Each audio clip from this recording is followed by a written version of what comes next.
दोस्तों नमस्कार। ये है मार्गदर्शन फॉर सिविल सर्विसेज। मैं अनुराग चौधरी। दोस्तों प्रीवियस ईयर्स पेपर्स रिवीजन के अंतर्गत आज की वीडियो में प्रस्तुत है यूजीसी नेट परीक्षा दिसंबर 2010 का राजनीति विज्ञान का प्रश्न पत्र।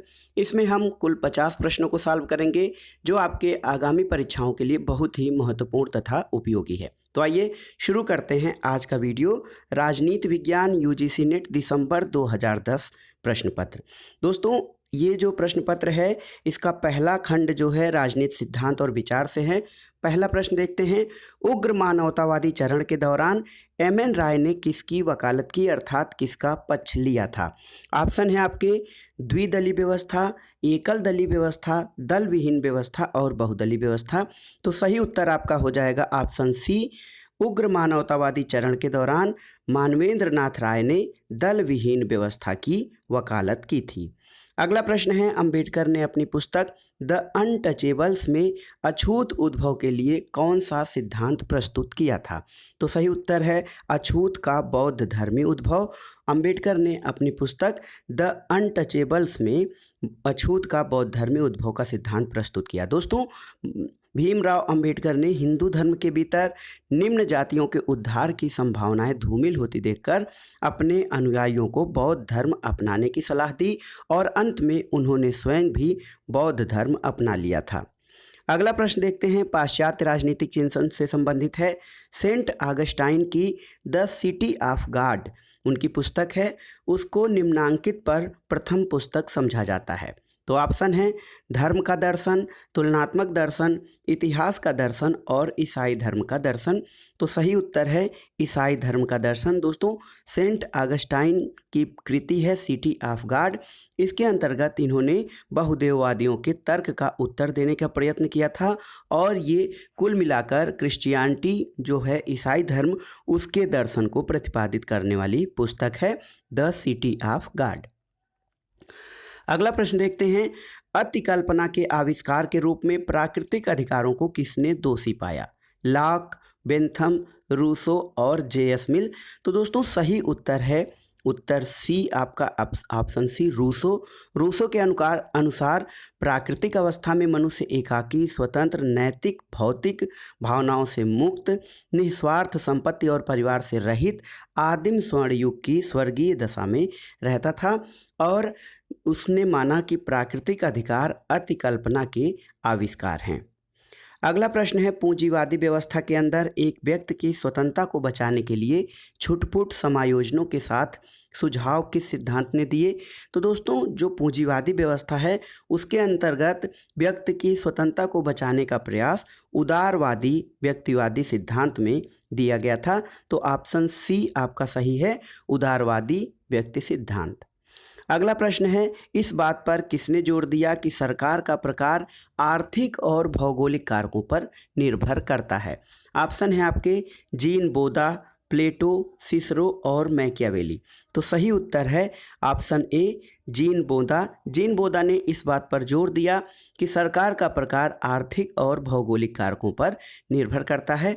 और जीन बोदा दोस्तों 16वीं शताब्दी का फ्रांसीसी राजनीतिक दार्शनिक और न्यायवेत्ता था।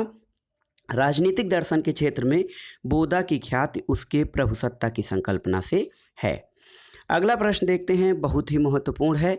अहिंसा के साथ साथ सत्याग्रह को मिला देने से आप विश्व को अपने कदमों में ले आएंगे। तो अहिंसा और सत्याग्रह दोस्तों सही उत्तर है महात्मा गांधी।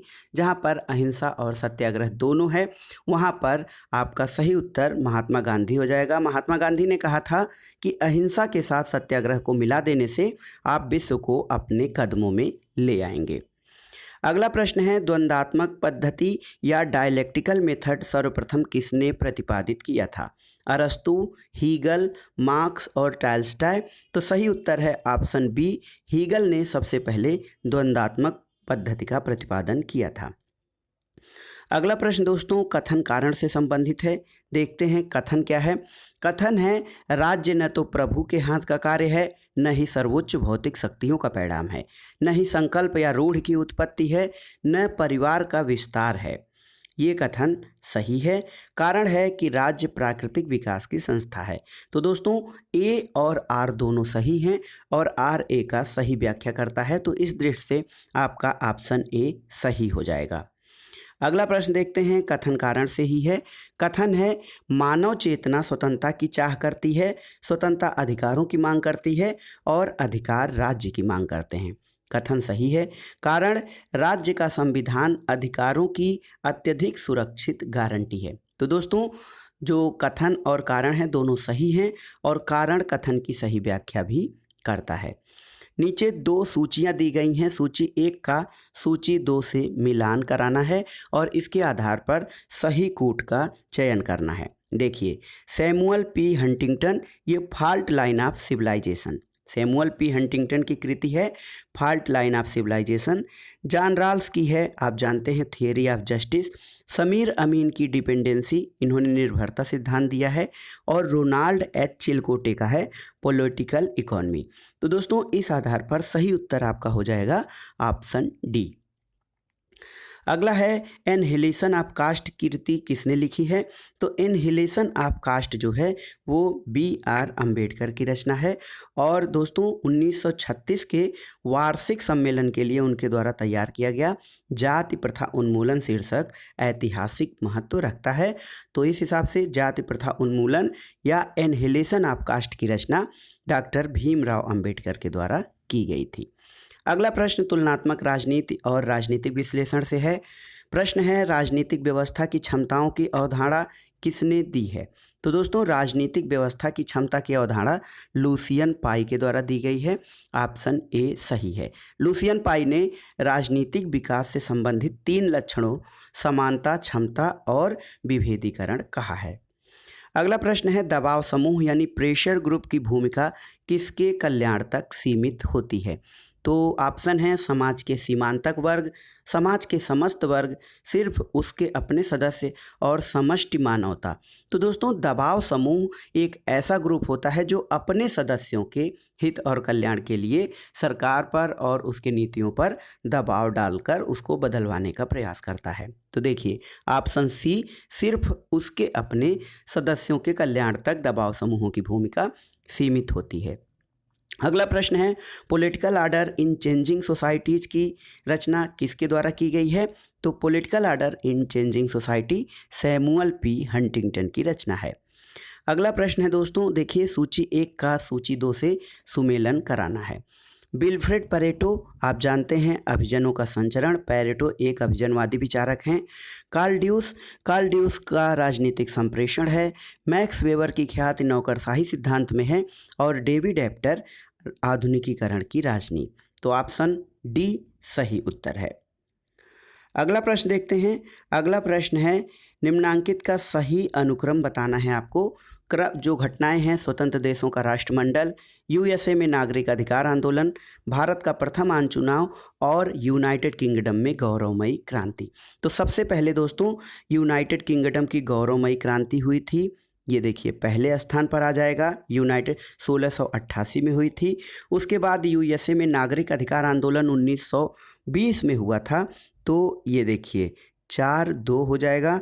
उसके बाद तीसरे स्थान पर भारत का प्रथम आम चुनाव जो कि 1952 में हुआ था और इसके बाद आ जाएगा आपका स्वतंत्र देशों का राष्ट्रमंडल 1991 में स्थापना हुई थी। तो 4-2-3-1 सही उत्तर है। 4-2-3-1 ऑप्शन सी आपका सही हो जाएगा। Option C 4-2-3-1।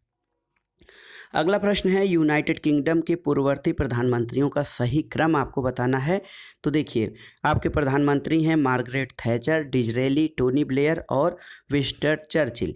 तो देखिए टोनी ब्लेयर सबसे लास्ट में आएंगे दोस्तों और सबसे पहले डिज़रेली, फिर विंस्टन चर्चिल, उसके बाद श्रीमती मार्गरेट थैचर। तो सही उत्तर आपका हो जाएगा ऑप्शन डी। सबसे पहले डिज़रेली, विंस्टन चर्चिल, मार्गरेट थैचर और टोनी ब्लेयर सबसे लास्ट में हैं। अगला प्रश्न है दोस्तों कथन कारण से संबंधित है। कथन है आपका संसद के आनुवांशिक द्वितीय सदन की मौजूदगी समानता के सिद्धांत के विरुद्ध है। और कारण है समानता का अर्थ विशिष्ट विशेषाधिकारों की अनुपस्थिति है।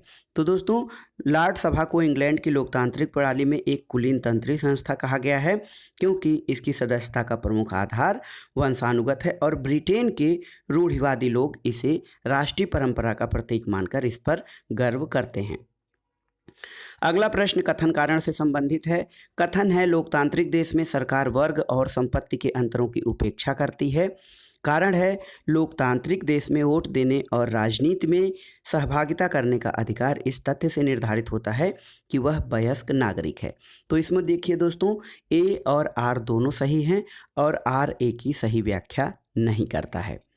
अगला प्रश्न है पुस्तक administration in developing countries the theory of prismatic society. तो दोस्तों, ये जो पुस्तक है ये रिक्स की लिखी गई है। रिक्स ने प्रिज्मेटिक सोसाइटी नामक पुस्तक लिखी है और इनका सिद्धांत भी जो प्रिज्मेटिक सोसाइटी पर आधारित है। तो याद रखिएगा, administration in developing countries the theory of prismatic society रिक्स की रचना है। व्हिटले काउंसिल का सर्वप्रथम उद्भव कहाँ हुआ था? तो दोस्तों, भारत, यूएसए, इंग्लैंड और स्विट्जरलैंड में से इंग्लैंड में व्हिटले काउंसिल्स का या व्हिटले परिषदों का सबसे पहले उद्भव हुआ था। अगला प्रश्न भारतीय शासन और राजनीति से है। भारत में साम्यवादी पार्टी या मार्क्सवादी कब स्थापित हुई थी? तो वर्ष 1964 में भारत की साम्यवादी पार्टी की स्थापना की गई थी। भारतीय संविधान के किस अनुच्छेद के अंतर्गत निर्वाचन आयोग स्थापित करने का प्रावधान है? तो ये है दोस्तों अनुच्छेद 324। अनुच्छेद 324 में निर्वाचन आयोग के स्थापना का उल्लेख किया गया है। The Indian constitution cornerstone of a nation, इस पुस्तक के लेखक कौन हैं? ऑप्शन है आपके Donald Smith, Rajni Kothari, Granville Austin और के.एन. पडिक्कर। तो सही उत्तर है option C, the Indian constitution cornerstone of a nation कृति के लेखक ग्रेनविल ऑस्टिन है। अगला प्रश्न कथन कारण से संबंधित है दोस्तों। कथन है आपका राज्य का राज्यपाल मुख्यमंत्री द्वारा पदच्युत नहीं किया जा सकता। राज्य का राज्यपाल जो है वो मुख्यमंत्री द्वारा पदच्युत नहीं किया जा सकता और कारण है राज्यपाल का निर्वाचन नहीं होता है। तो दोस्तों, राज्य के राज्यपाल की नियुक्ति संघ की कार्यपालिका के राष्ट्रपति द्वारा की जाती है और वह राष्ट्रपति के प्रसाद पर्यंत ही अपने पद पर धारण करता है। देखिए, कथन सही है कि वो मुख्यमंत्री द्वारा नहीं हटाया जा सकता है और जो सी है, बी है, कारण जो है वो गलत है कि राज्यपाल का निर्वाचन नहीं होता। राज्यपाल का निर्वाचन होता है। तो ए सही है लेकिन आर गलत है, तो ऑप्शन सी आपका सही हो जाएगा। अगला प्रश्न कथन कारण से है। कथन है भारतीय संविधान का अनुच्छेद 352 आपातकालीन स्थिति की घोषणा से संबंधित है और कारण है आपातकालीन स्थिति किसी भी समय उत्पन्न हो सकती है। तो दोस्तों, इसमें कथन और कारण दोनों सही है और कथन की व्याख्या कारण करता है। अगला प्रश्न देखते हैं। सूची 1 और सूची 2 का मिलान करना है और इसके आधार पर सही उत्तर आपको बताना है। दोस्तों, सईद अहमद खान, तो सैयद अहमद खान अलीगढ़ आंदोलन से संबंधित हैं।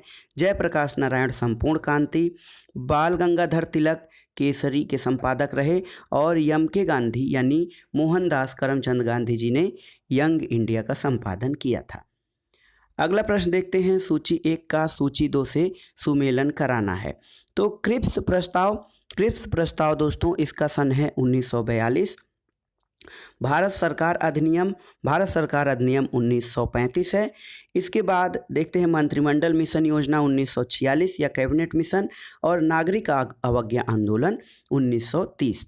तो बहुत सरल ऑप्शन है आपके, बहुत सरल प्रश्न है, इनको आप आसानी से मिलान कर सकते हैं। अगला प्रश्न देखते हैं दोस्तों। अगला प्रश्न सही कालानुक्रम बताना है। तो कालानुक्रम वाले जो प्रश्न होते हैं थोड़े कठिन होते हैं। आप इनको देखिए कैसे है। घटनाएं हैं राउंड टेबल कॉन्फ्रेंस यानी गोलमेज सम्मेलन, भारत छोड़ो आंदोलन, इंडियन नेशनल कांग्रेस की स्थापना और साइमन कमीशन। तो देखिए, सबसे पहले यहाँ पर इंडियन नेशनल कांग्रेस की स्थापना 1885 में हुई है। इंडियन नेशनल कांग्रेस ये पहले स्थान पर आ जाएगा। उसके बाद देखिए, उसके बाद आएगा साइमन कमीशन 1928 में आया था। ये दूसरे स्थान पर आ जाएगा। फिर आया गोलमेज सम्मेलन 1930 में हुआ था और 1942 में आपका भारत छोड़ो आंदोलन है। अगला प्रश्न है सही कालानुक्रम बताना है। शंकरी प्रसाद बनाम भारतीय संघ, मंडल आयोग, बांग्लादेश का निर्माण और प्रधानमंत्री के रूप में लाल बहादुर शास्त्री। तो देखिए शंकरी प्रसाद बनाम भारत संघ जो है 1951 में ये केस आया था। उसके बाद लाल बहादुर शास्त्री भारत के प्रधानमंत्री 1964 से 66 तक रहे, दूसरे स्थान पर आएगा। तीसरे स्थान पर 1971 में बांग्लादेश का निर्माण हुआ था और मंडल कमीशन यानी पिछड़ी जातियों के संबंध में जो बीपी मंडल आयोग बना था ये 1979 में बना था। तो आप इस प्रकार से इसका सही उत्तर हो जाएगा ऑप्शन बी। अगला प्रश्न है ओट ऑन अकाउंट यानी लेखानुदान का अर्थ क्या होता है। लेखानुदान का अर्थ क्या है दोस्तों, तो ये है राज्यसभा द्वारा लेखागत जारी प्रस्ताव, वित्त मंत्री द्वारा बजट प्रस्तुत करने से पहले रखा गया प्रस्ताव, संसद के संयुक्त सत्र से पूर्व राष्ट्रपति के भाषण से संबंधित प्रस्ताव, और यदि 1 अप्रैल से पहले बजट पारित नहीं हुआ हो तो व्यय करने के लिए संसद द्वारा किसी भी अनुदान की अग्रिम स्वीकृति। तो दोस्तों लेखानुदान का अर्थ यही है कि सरकार नए वित्तीय वर्ष के प्रारंभ होने से पहले ही विभिन्न कार्यों के लिए धन की आवश्यकता के कारण इसको निपटने के लिए संविधान द्वारा लोकसभा को ये शक्ति दी गई है कि वह इस प्रकार के आवश्यक कार्यों के लिए जो है धन का आहरण करती है। इसको लेखानुदान कहा जाता है। अगला प्रश्न लोक प्रशासन से संबंधित है। एक्स व वाई सिद्धांत किसके द्वारा प्रतिपादित किए गए। दोस्तों ऑप्शन है Ibrahim Maslow, MC Gregor, Herzberg और साइमन। तो एक्स और वाई का सिद्धांत जो है MC ग्रेगर द्वारा प्रतिपादित किया गया था। नवीन लोक प्रशासन या नूतन लोक प्रशासन की अवधारणा किसके साथ संबंधित है, तो देखिए नवीन लोक प्रशासन की धारणा जो है दोस्तों मिन्नो ब्रुक सम्मेलन से संबंधित है। मिन्नो ब्रुक सम्मेलन 1968 में हुआ था। अगला प्रश्न है ग्रेप वाइन का संबंध किससे होता है, तो ग्रेप वाइन या अंगूरी लता संप्रेषण का संबंध जो है वो अनौपचारिक संप्रेषण से होता है। ऑप्शन सी आपका सही है। दोस्तों ग्रेप वाइन जो है अनौपचारिक संप्रेषण होता है और अनौपचारिक संप्रेषण में मित्रमंडली परिवार के विभिन्न सदस्यों के बीच होने वाला संप्रेषण शामिल होता है और ये संप्रेषण अधिकांशतः मौखिक होता है। अगला प्रश्न है कुछ युग्म दिए गए हैं, आपको बताना है कि कौन सा सही सुमेलित युग्म नहीं है। तो देखिए ए है आपका H साइमन, हर्बर्ट साइमन, इनकी पुस्तक है एडमिनिस्ट्रेटिव बिहेवियर। एंटीजियोनी द प्रैक्टिस ऑफ मैनेजमेंट, इनकी पुस्तक ये जो ऑप्शन बी है ये गलत है। ड्वाइट वाल्डो की पुस्तक है ideas and issues in public administration. इसके अलावा जो रेंसी लेकर्ट की पुस्तक है ये ह्यूमन ऑर्गेनाइजेशन। तो आपका जो ऑप्शन बी है वो सही सुमेलित नहीं है। अगला प्रश्न है कुछ सिद्धांत और उपागम है, इनके प्रतिपादन का सही क्रम बताना है। तो देखिए मानवीय संबंध का सिद्धांत, मैक्स वेबर का नौकरशाही सिद्धांत, नूतन लोक प्रबंध या नवीन लोक प्रबंध और निर्णयन सिद्धांत। तो दोस्तों सही क्रम है सबसे पहले मैक्स वेबर का नौकरशाही सिद्धांत, उसके बाद मानवीय संबंध का सिद्धांत आ जाएगा आपका, फिर आता है देखिए निर्णयन सिद्धांत। निर्णयन सिद्धांत जो है ये मानवीय संबंध के बाद आता है, फिर आ जाएगा आपका नवीन लोक प्रबंध या नूतन लोक प्रबंध का सिद्धांत। तो 2, 1, 4, 3 आपका सही उत्तर हो जाएगा ऑप्शन डी। अगला प्रश्न है सूची 1 का सूची 2 से सुमेलन कराना है। देखिए FW टेलर का संबंध दोस्तों वैज्ञानिक प्रबंध से है। H साइमन का संबंध जो है वो निर्णयन सिद्धांत से है। एल्टन मेयो हाथोर्न परीक्षण और FW रिक्स ये पारिस्थितिकी उपागम से संबंधित हैं। अगला प्रश्न देखते हैं कथन और कारण से संबंधित है। कथन है प्रशासनिक सिद्धांत में हर्बर्ट साइमन ने प्रत्यक्षवादी उपागम का अनुपालन किया है। कारण है कि वह इस मान्यता पर आधारित है कि मूल्यों की अपेक्षा तथ्यों को अधिक ध्यान में देने से प्रशासन को विज्ञान बनाया जा सकता है। तो दोस्तों इसमें ए और आर दोनों सही हैं और आर ए की सही व्याख्या करता है। अब आइए अंतर्राष्ट्रीय संबंध से संबंधित प्रश्नों को देखते हैं। विश्व व्यवस्था विश्लेषण सर्वप्रथम किसके द्वारा प्रस्तुत किया गया था। ऑप्शन है आपके डेविड ईस्टन, ग्रेवियल आमंड, राल ग्रेविश और इमैनुअल वालरस्टीन। तो दोस्तों विश्व व्यवस्था सिद्धांत या विश्व व्यवस्था विश्लेषण सबसे पहले इमैनुअल वालरस्टीन द्वारा प्रस्तुत या प्रतिपादित किया गया था। अगला प्रश्न है पंचशील समझौता आप जानते हैं भारत और चीन के मध्य हस्ताक्षरित हुआ था। तो पंचशील जो भारत और चीन के मध्य संबंधों के मामले में मार्गदर्शक सिद्धांत बन गया है, उस पर किस वर्ष हस्ताक्षर किए गए थे? तो याद रखिएगा पंचशील के पांचों सिद्धांत जो हैं वो बौद्ध धर्म से लिए गए हैं और भारत और चीन के मध्य इस पर 1954 में हस्ताक्षर हुए थे। अगला प्रश्न है G8 सदस्य कौन सा नहीं है? इटली, फ्रांस, जापान और चीन। तो चीन जो है वो G8 का सदस्य नहीं है, जबकि Italy, France, America, Britain, Germany, रूस इसके सदस्य हैं। अगला प्रश्न देखते हैं दोस्तों, अंतर्राष्ट्रीय न्यायालय के निर्णय बंधनकारी शक्ति होते हैं सिर्फ दलों के लिए, विश्व के समस्त देशों के लिए, यूएनओ के सारे सदस्यों के लिए और उन सभी देशों के लिए जो अंतर्राष्ट्रीय न्यायालय की संविधि के भाग हैं। तो सही उत्तर है अंतर्राष्ट्रीय न्यायालय के निर्णय उन पर बाध्यकारी होते हैं उन सब देशों के लिए जो अंतर्राष्ट्रीय न्यायालय के संविधि के भाग होते हैं।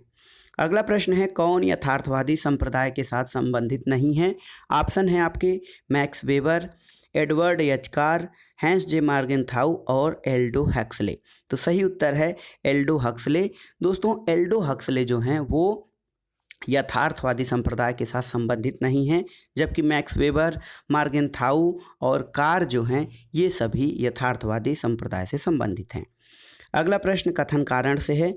कथन है आपका सामूहिक सुरक्षा शैल तक यानी रॉक बॉटम सिद्धांत पर कार्य करती है कि किसी एक देश पर आक्रमण तमाम देशों पर आक्रमण समझा जाएगा।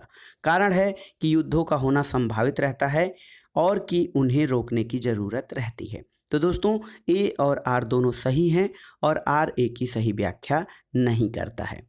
अगला प्रश्न देखते हैं कथन है यथार्थवाद के लिए सर्वकुंजी राष्ट्रीय हित की अवधारणा है जिसकी व्याख्या राष्ट्रीय शक्ति के संबंध में की गई है। तो ये सही है। किसी भी यथार्थवादी के लिए जो महत्वपूर्ण चीज़ है वो है राष्ट्रीय हित की अवधारणा और इसकी व्याख्या राष्ट्रीय शक्ति के रूप में की जाती है। कारण जो दे रहे हैं राजनीतिक यथार्थवाद राष्ट्रीय हित का स्थिर अर्थ लगाता है। तो दोस्तों ये गलत है, जो कारण है वो गलत है क्योंकि राजनीतिक यथार्थवाद राष्ट्रीय हित का अर्थ जो लगाता है वो स्थिर नहीं बल्कि वो मानता है कि राष्ट्रीय हित सदैव परिवर्तनशील होते हैं। तो इसमें ए सही है जबकि आर गलत है, तो इस हिसाब से आपका ऑप्शन सी सही होगा। अगला प्रश्न है सूची 1 का सूची 2 से सुमेलन कराना है। देखिए सूची 1 और सूची 2 मार्टिन कैप्लान का व्यवस्था सिद्धांत है, कार्ल ड्यूस का संप्रेषण सिद्धांत है, हैंस जे मार्गेनथाउ का यथार्थवादी उपागम है और रिचर्ड सी स्नाइडर और एच.डब्ल्यू. ब्रूक तथा सैपाइन का जो है वो निर्णयन सिद्धांत है। देखिए तो इस हिसाब से आपका ऑप्शन ए सही हो जाएगा। अब आइए देखते हैं कुछ आपके जो सुमेलन करना है सूची 1 का सूची 2 से कुछ संगठन हैं, इनकी स्थापना कब हुई थी। इसमें सीटो, सार्क, नाटो और वार्सा पैक्ट हैं। तो देखिए सीटो की स्थापना आपकी 1954 में हुई थी, सार्क की स्थापना 1985 को, नाटो 1949 और वार्सा पैक्ट 1955 में हस्ताक्षरित किया गया था। अगला प्रश्न है कुछ घटनाएं हैं उनका सही क्रम बताना है।